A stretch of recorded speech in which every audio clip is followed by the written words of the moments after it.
Pinoy Unboxing MT44 Vlog Tripod. So, kamusta kayo mga Lodi? So, nagpadala sa atin yung Ulanzi ng tripod for vloggers, content creators, filmmaker using this tripod. At titignan natin kung anong laman nito at ang capacity for loading.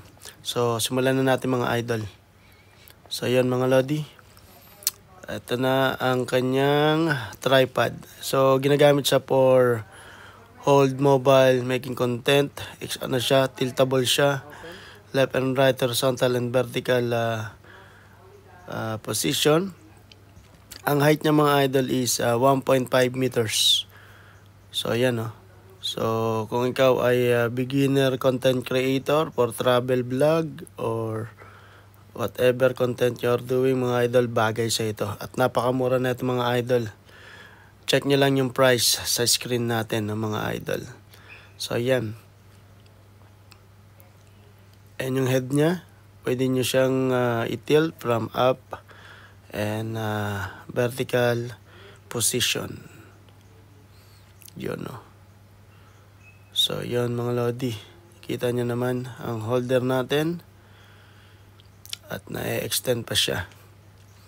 At pwede nyo siyang lagyan ng ng ilaw sa taas or mount. Yun, lagyan na natin yung mobile natin. Alright. So yan mga idol. The best siya for mobile filmmaking or content creation. Pwede siya sa mga compact cameras, of course. So ayan na mga idol. Ito ang ating tripod MT44 by Ulanzi. Alright. Check nyo mga idol. See. Napaka-sturdy niya rin mga idol. Solid to, napakatibay. Ayan.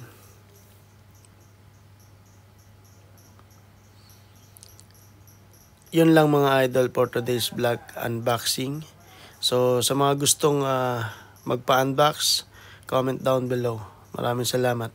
Then huwag nyo pong kalimutan mag-subscribe kay Pinoy Unboxing. So para marami tayong videos na magawa. At comment nyo lang kung anong gusto nyong pa-unbox mga Lodi. Salamat.